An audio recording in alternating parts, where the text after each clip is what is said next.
Hello everyone, welcome back to സ്കൂളി. ജീന മിസ്സാണ്. ഇന്ന് നമ്മൾ എടുക്കാനായി പോകുന്നത് ഡൈവേഴ്സ് ഓർഗാനിസംസ്, ജന്തുജാലങ്ങൾ എന്ന് പറയുന്ന നമ്മുടെ ടെക്സ്റ്റ് ബുക്കിലെ 8ാമത്തെ ചാപ്റ്റർ ആണ്. നമ്മുടെ ചുറ്റിലും നമ്മൾ ഒരുപാട് തരത്തിലുള്ള ജന്തുക്കൾ, ഓർഗാനിസംസിനെ കാണാറുണ്ട് അല്ലെ. അനിമൽസ്, മൃഗങ്ങളുണ്ട്, ബേർഡ്സ്, പക്ഷികളുണ്ട്, അതുപോലെ ചെറിയ ചെറിയ കുഞ്ഞു കുഞ്ഞു ജീവികളുണ്ട് അല്ലെ. ഉറുമ്പുകള്, അതുപോലെ ചെറിയ പാറ്റ, പല്ലി, അങ്ങനെ നമ്മൾ ഒരുപാട് ഓർഗാനിസംസിനെ, ഒരുപാട് ജന്തുക്കളെ നമ്മുടെ ചുറ്റിലും നമ്മൾ കാണാറുണ്ട് അല്ലെ. അവരെയൊക്കെ പറ്റിയാണ് നമ്മൾ ഈ ഒരു ചാപ്റ്ററിൽ പഠിക്കാനായിട്ട് പോകുന്നത്.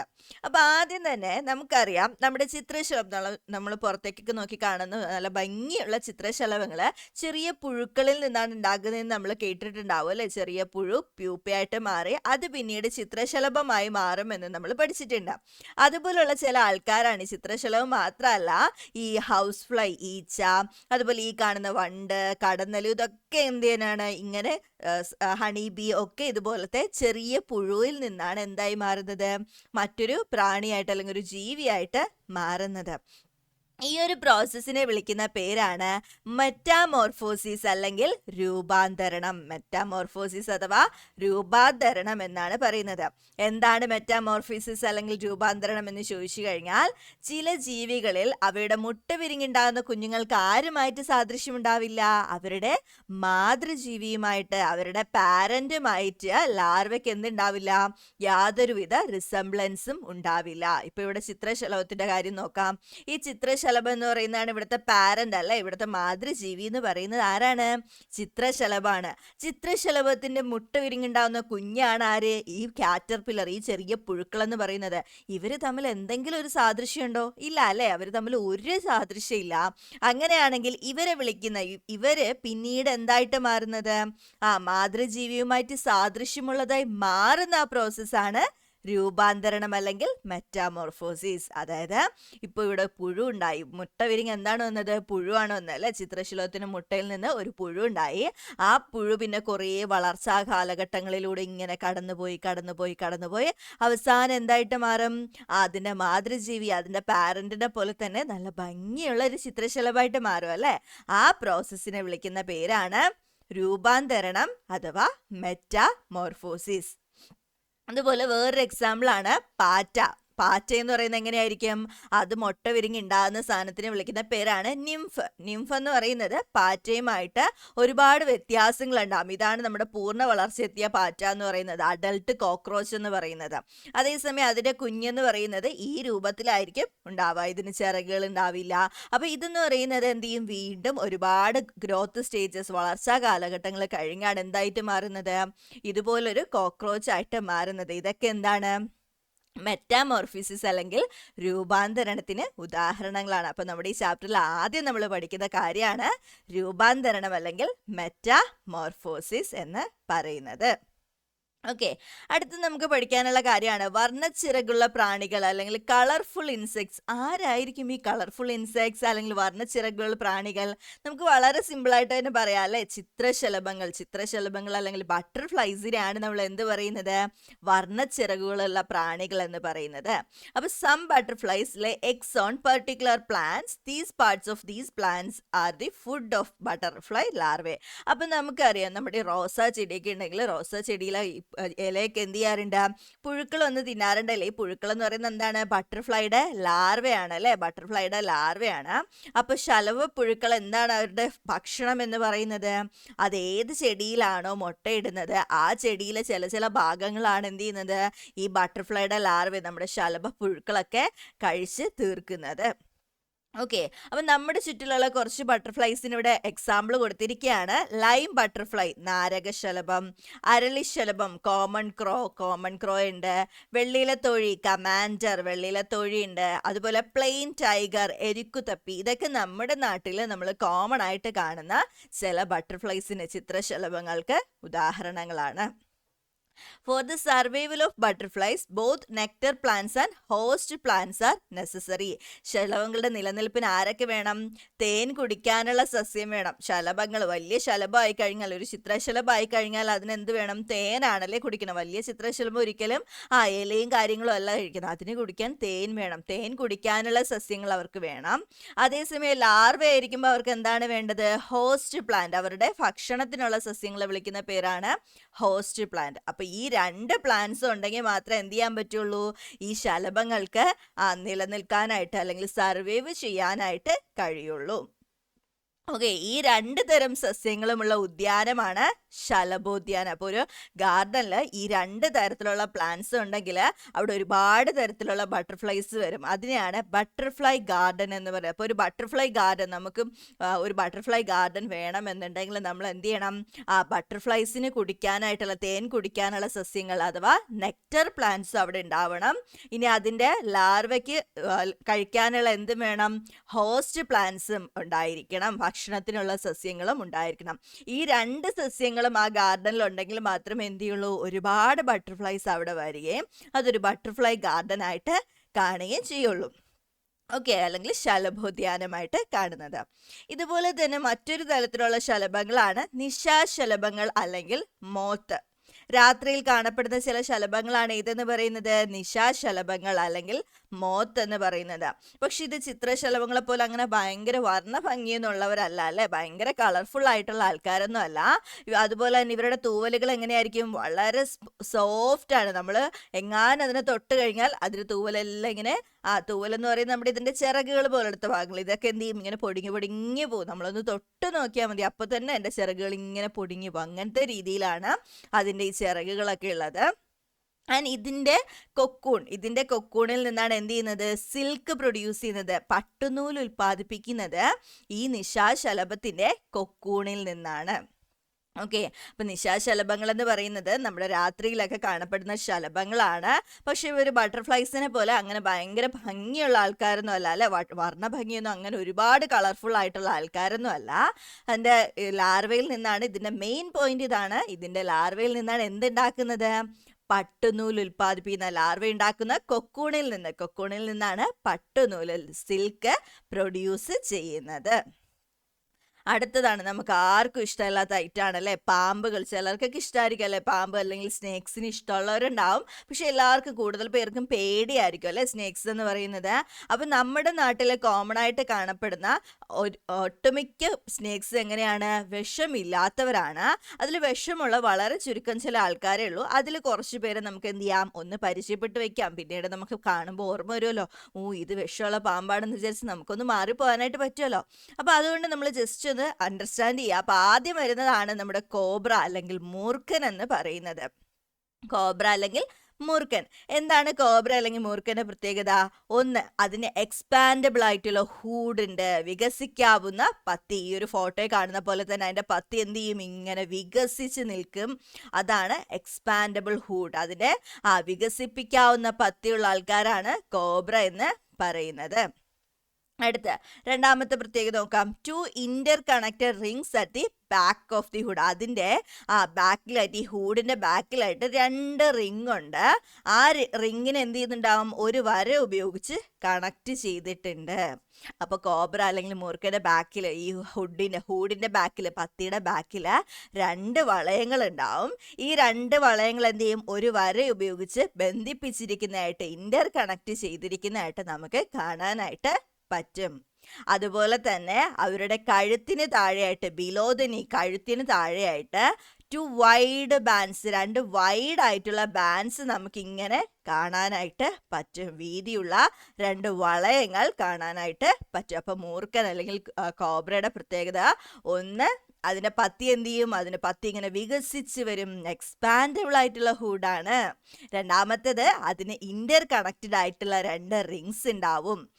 2 പരസ്പരം ബന്ധിച്ചിരിക്കുന്ന 2 വളയങ്ങൾ ഉണ്ടാവും. എവിടെയാണ് ഉണ്ടാവുക, അതിന്റെ ഹൂഡിന്റെ പത്തിയുടെ പുറകു വശത്ത്. മൂന്നാമത്തെ പ്രത്യേകത, അവരുടെ കഴുത്തിന് താഴെയിട്ട് എന്തുണ്ടാവും, 2 വളയങ്ങൾ കാണാനായിട്ട് കഴിയും.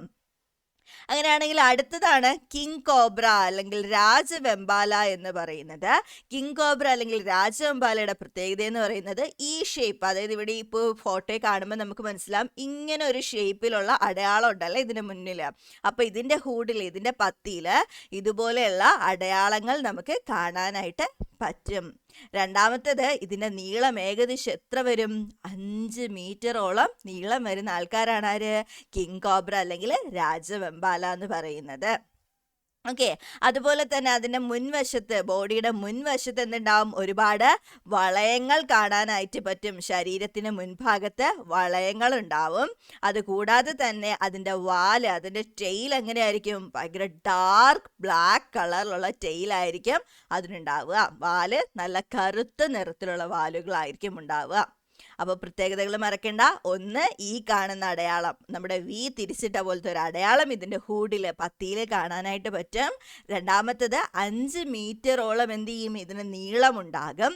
മൂന്നാമത്തത് ഇതിന്റെ മുൻഭാഗത്ത് ഒരുപാട് വളയങ്ങൾ നമുക്ക് കാണാനായിട്ട് പറ്റും. നാലാമത്തത് ഡാർക്ക് ബ്ലാക്ക് കളറിലുള്ള വാലായിരിക്കും ഇതിന് ഉണ്ടായിരിക്കാം. ഓക്കെ.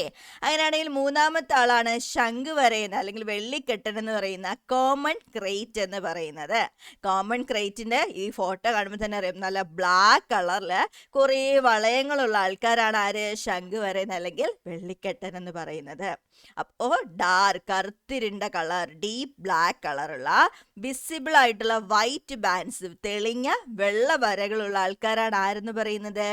ശംഖുവരയൻ അഥവാ വെള്ളിക്കെട്ടൻ, കോമൺ ക്രൈറ്റ് എന്ന് പറയുന്നത്. അടുത്തതാണ് അണലി, ചേനത്തണ്ടൻ അല്ലെങ്കിൽ റസൽസ് വൈപ്പർ എന്ന് പറയുന്നത്. ഇതിന്റെ ഏറ്റവും വലിയ പ്രത്യേകത, ഇതിന്റെ തല എന്ന് പറയുന്നത് ഒരു ത്രികോണാകൃതിയിലാണ്. ലാർജ് ട്രയാങ്കിൾ ഷേപ്പ്ഡ് ആയിരിക്കും ഇതിന്റെ തല. ഓക്കെ. ഇതിന്റെ തല ഏത് ഷേപ്പ് ആയിരിക്കും? ത്രികോണാകൃതി, ലാർജ് ട്രയാങ്കിൾ ആയിരിക്കും. രണ്ടാമത്തെ പ്രത്യേകത, അതിന്റെ ശരീരത്തിൽ ചങ്ങല പോലെയുള്ള കുറെ പുള്ളികൾ ഉണ്ടാകും. ഇതിന്റെ ബോഡിയിൽ നോക്കിക്കഴിഞ്ഞാൽ കുറെ വളയങ്ങൾ നമുക്ക് കാണാൻ പറ്റുന്നുണ്ട് അല്ലെ? അപ്പൊ ഈ വളയങ്ങളും ഇതിന്റെ ട്രയാങ്കിൾ ഷേപ്പുള്ള തലയുമാണ് എന്ത്? അണലി അല്ലെങ്കിൽ ചേനത്തണ്ടൻ എന്ന് പറയുന്ന റസൽസ് വൈപ്പറിന്റെ പ്രത്യേകതകൾ. ഓക്കെ. അടുത്ത് കടൽ പാമ്പ് അല്ലെങ്കിൽ വലകടിയൻ എന്ന് പറയുന്ന ബീക്കട്ട് സീ സ്നേക്ക്. ബീക്കട്ട് സീ സ്നേക്കിന്റെ പ്രത്യേകത എന്ന് പറയുന്നത് ഇതിന്റെ വാല് തുഴ, നമ്മുടെ വള്ളമൊക്കെ തുഴയുന്ന ആ ഒരു തുഴയുടെ ആകൃതിയിലായിരിക്കും. ഓറിന്റെ ഷേപ്പിലുള്ള വാലായിരിക്കും ഇതിന് ഉണ്ടായിരിക്കുക.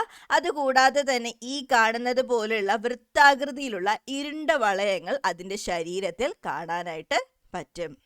രണ്ട് പ്രത്യേകത, ഒന്ന് അതിന്റെ വാലാണ്. വാൽ ഏത് ഷേപ്പാണ്? തുഴയുടെ ഷേപ്പ്, ഓറിന്റെ ഷേപ്പിലുള്ള പരന്ന വാലുകളാണ്. രണ്ടാമത്തേത് പുറത്ത് വൃത്താകൃതിയിലുള്ള ഡാർക്ക് റിങ്സ്, ഇരുണ്ട വളയങ്ങൾ കാണാനായിട്ട് പറ്റും. അപ്പൊ 5 പാമ്പാണ് ഇതിനകത്ത് നമ്മൾ പറഞ്ഞത്. 5 സ്നേക്സിനെ പറ്റിയാണ് പറഞ്ഞത്. ഫസ്റ്റ് കോബ്ര, രണ്ടാമത്തേത് കിങ് കോബ്ര രാജവെമ്പാല, കോബ്ര മൂർഖൻ, കിങ് കോബ്ര രാജവെമ്പാല, ശംഖുവരയൻ വെള്ളിക്കെട്ടൻ കോമൺ ക്രൈറ്റ്, അണലി ചേനത്തണ്ടൻ അല്ലെങ്കിൽ റസൽസ് വൈപ്പർ, ലാസ്റ്റ് വൺ കടൽ പാമ്പ് വലകടിയൻ എന്ന് പറയുന്ന ബീക്കട്ട് സീ സ്നേക്ക്. ഓക്കെ. കടൽ പാമ്പുകളും വിഷമില്ലാത്തവയാണ്. കേരളത്തിൽ കാണുന്നവയിൽ കടൽ പാമ്പുകളല്ല, കൂടുതൽ പാമ്പുകളും എന്താണ്? വിഷമില്ലാത്തവയാണ്. കേരളത്തിൽ കാണുന്നവയിൽ ആകെ എത്ര പാമ്പുകൾക്കേ വിഷമുള്ളൂ? 5 പാമ്പുകൾക്കേ വിഷമുള്ളൂ. Only 5 species of snakes found in Kerala. കേരളത്തിൽ കാണുന്ന 5 തരത്തിലുള്ള പാമ്പുകൾക്ക് മാത്രമേ എന്തുള്ളൂ? വെനമുള്ളൂ, വിഷമുള്ളൂ. ബാക്കി ഒട്ടുമിക്ക എല്ലാ പാമ്പുകളും എങ്ങനെയാണ്? നോൺ വെനമസ് ആണ്. കൂടുതൽ പാമ്പുകളും വിഷമില്ലാത്ത ആൾക്കാരാണ്. അടുത്തതാണ് സസ്തനികൾ അല്ലെങ്കിൽ മാമൽസ്. എന്താണ് സസ്തനികൾ അല്ലെങ്കിൽ mammals? Mammals are creatures that give birth, പ്രസവിക്കുന്ന feed milk to the offsprings. അതിന്റെ കുഞ്ഞുങ്ങൾക്ക് പാലൂട്ടി വളർത്തുന്ന ജീവികളെ നമ്മൾ വിളിക്കുന്ന പേരാണ് സസ്തനികൾ അഥവാ മാമൽസ്. പ്രസവിച്ച് പാലൂട്ടി വളർത്തുന്ന, give birth and feed milk, അതാണ് സസ്തനികൾ അല്ലെങ്കിൽ മാമൽസ് എന്ന് പറയുന്നത്. മാമൽസിന് എക്സാമ്പിൾ വെച്ച് നമുക്ക് ഇഷ്ടംപോലെ എക്സാമ്പിൾ അറിയാം അല്ലേ? നമ്മുടെ ഡോഗ് അല്ലെങ്കിൽ നായ്ക്കൾ എങ്ങനെയാണ്? അവർ പ്രസവിക്കുന്നു, അവരുടെ കുഞ്ഞുങ്ങൾക്ക് പാല് കൊടുക്കുന്നുണ്ട്. അതുപോലെ ക്യാറ്റ്, അതെല്ലാം എന്താണ്? മാമൽസിന് എക്സാമ്പിൾസ് ആണ്.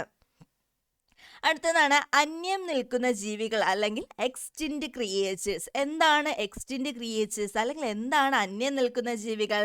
Many creatures that existed once on earth. അപ്പോൾ ഒരു കാലത്ത് നമ്മുടെ ഭൂമിയിൽ ഉണ്ടായിരുന്ന കുറേ ജീവികൾ, നമുക്കറിയാം ഡിനോസർ, നമ്മൾ എപ്പോഴും കേൾക്കുന്ന ഒരു കാര്യമാണല്ലേ, ഡിനോസേഴ്സ് പണ്ട് നമ്മുടെ ലോകത്ത് ജീവിച്ചിരുന്നു. പക്ഷെ ഇപ്പോൾ എവിടെ പോയി? അതാണ് എക്സ്റ്റിൻഡ് ആയി പോയി, അന്യം നിന്നുപോയി എന്ന് പറയുന്നത്. ഒരു കാലത്ത് നമ്മുടെ നാട്ടിലുണ്ടായിരുന്ന, അല്ലെങ്കിൽ നമ്മുടെ ഈ ഒരു ഏർത്തിലുണ്ടായിരുന്ന, നമ്മുടെ നാട്ടിലെന്നല്ല, നമ്മുടെ ഏർത്തിൽ, നമ്മുടെ ഭൂമിയിലുണ്ടായിരുന്നത് പല കാരണങ്ങൾ കൊണ്ട് എക്സ്റ്റിൻഡ് ആയി പോയതും അന്യം നിന്നു പോയതുമായ ജീവികളെ വിളിക്കുന്ന പേരാണ് എക്സ്റ്റിൻഡ് ക്രിയേച്ചേഴ്സ്. എങ്ങനെയായിരിക്കും ഇത് എക്സ്റ്റിൻഡ് ആയി പോകുന്നത്? ഒന്ന്, വേട്ടയാടുന്നത്. അതുകൊണ്ടാണ് നമ്മളടുത്ത് എന്ത് പറയുന്നത്, അന്യമൃഗങ്ങളെ വേട്ടയാടാൻ, ഹണ്ടിങ്ങിന് സമ്മതിക്കാത്ത എന്തുകൊണ്ടാണ്? ഈ എക്സ്റ്റിൻഷൻ ഒഴിവാക്കാനാണ്. അതുപോലെ ചില അനിമൽസ് അല്ലെങ്കിൽ ചില ജീവികൾ എന്ന് പറയുന്നത് ഒരു പ്രദേശത്ത് മാത്രമായിരിക്കും ഉണ്ടാവുക. ആ പ്രദേശത്ത് പെട്ടെന്നൊരു ദുരന്തം വന്നു, ഒരു വെള്ളപ്പൊക്കോ അല്ലെങ്കിൽ ഒരു വോൾക്കാനിക് എറപ്ഷനോ, ഒരു അഗ്നിപർവ്വതം പൊട്ടുകയോ അങ്ങനെ എന്തെങ്കിലും ചെയ്ത് ആ പ്രദേശത്തുള്ള എല്ലാ ജീവികളും നശിച്ചു പോയാൽ എന്ത് ചെയ്യും? ആ ജീവികൾ വേറെ പ്രദേശത്തൊന്നും ഇല്ല എങ്കിൽ അത് കംപ്ലീറ്റ് ആയിട്ട് എക്സ്റ്റിൻഡ് ആയി പോവും, അന്യം നിന്ന് പോകും. ഇങ്ങനെയാണ് എന്ത് ചെയ്യുന്നത്, ക്രിയേച്ചേഴ്സ് അല്ലെങ്കിൽ ജീവികൾ എന്ന് പറയുന്നത് അന്യം നിന്ന് പോകുന്നത്, എക്സ്റ്റിൻഡ് ആയി പോകുന്നത്. അതിന് കുറച്ച് എക്സാമ്പിൾസ് ആണ് ഈ കൊടുത്തിരിക്കുന്ന കടുവ ചിലന്തി, ടൈഗർ സ്പൈഡർ, മണവാട്ടിത്തവള, ഫംഗോയുടെ ഫ്രോഗ്, ഈനാമ്പേച്ചി, ഇന്ത്യൻ ഫംഗോളിൻ എന്നൊക്കെ പറയുന്നത് പണ്ട് നമ്മുടെ ഏർത്തിൽ ഉണ്ടായിരുന്നതാണ്. പക്ഷെ എന്ത് ചെയ്തു പോയി, ഇപ്പോൾ അത് എല്ലാം എന്തായിപ്പോയി, എക്സ്റ്റിൻഡ് ആയിപ്പോയി, അന്യം നിന്നുപോയി. ഇനി നമ്മൾ വീണ്ടും ഒരുപാട് മൂവീസിലും അങ്ങനെയൊക്കെ കേട്ടിട്ടുള്ള കാര്യങ്ങളാണ്. ചില ബാൺ ഓവൾ, വെള്ളിമൂങ്ങ, അതുപോലെ തന്നെ ഇരുതലമൂരി, western blind snake, tortoise, Indian star tortoise, നക്ഷത്രയാമ, സർപ്പം, ഇവരൊക്കെ ഒരുപാട് അന്ധവിശ്വാസങ്ങൾ, ഇവര് അന്ധവിശ്വാസങ്ങളുള്ളവരല്ല, നമ്മൾ അന്ധവിശ്വാസം കാണിക്കുന്ന കുറച്ച് സൂപ്പർസിഷൻസ് ഉള്ള കുറച്ച് ജീവികളാണ് ഇവരൊക്കെ വിറ്റാൽ ഒരുപാട് പൈസ കിട്ടും എന്നൊക്കെ പറഞ്ഞിട്ട് എന്ത് ചെയ്യാറുണ്ട്, ഇവരെ ഫിനാൻഷ്യലി എന്ത് ചെയ്യുന്നുണ്ട്, എക്സ്പ്ലോയിറ്റേഷൻ നടത്തുന്നുണ്ട്, സാമ്പത്തിക ചൂഷണം നടത്തുന്നുണ്ട്. ഓക്കെ, അതുപോലെ തന്നെ ഇവരുടെ വംശനാശത്തിനും ഇതൊക്കെ കാരണമായിട്ട് മാറുന്നു. അപ്പോൾ ഫിനാൻഷ്യൽ എക്സ്പ്ലോയിറ്റേഷനും അതുപോലെ തന്നെ ഒരുപാട് തരത്തിലുള്ള വംശനാശങ്ങളും ഒക്കെ നേരിടാൻ ആൾക്കാരാണ് ഈ കൊടുത്തിരിക്കുന്ന അനിമൽസ് എന്ന് പറയുന്നത്. ഓക്കെ, അപ്പോൾ ഇത്രയും കാര്യങ്ങളാണ് നമ്മുടെ ചാപ്റ്റർ. നമ്മൾ വളരെ ഷോർട്ടായിട്ട് കുറച്ച് സമയത്തിൽ പറഞ്ഞതാണ്. അപ്പോൾ ഈ ചാപ്റ്റേഴ്സ് ഒക്കെ വളരെ ഡീറ്റെയിൽ ആയിട്ട് നമ്മൾ സ്കൂളിയുടെ ആപ്പിൽ എടുക്കുന്നുണ്ട്. അപ്പോൾ അതിൻ്റെ വീഡിയോസൊക്കെ കാണണമെങ്കിലും അതിൻ്റെ റെക്കോർഡഡ് ക്ലാസ്സസും ലൈവ് ക്ലാസ്സസൊക്കെ ലഭിക്കണമെങ്കിലും നിങ്ങൾ നമ്മുടെ ആപ്പിൽ ജോയിൻ ചെയ്യുക. അപ്പോൾ ജോയിൻ ചെയ്യാനായിട്ടുള്ള ലിങ്ക് കാര്യങ്ങളൊക്കെ തന്നെ നമ്മൾ ഡിസ്ക്രിപ്ഷൻ ബോക്സിൽ കൊടുത്തിട്ടുണ്ടാവും, അല്ലെങ്കിൽ ഈ സ്ക്രീനിൽ കാണുന്ന നമ്പറിൽ നിങ്ങളൊന്ന് കോൺടാക്ട് ചെയ്താൽ മതി കേട്ടോ. Okay, by.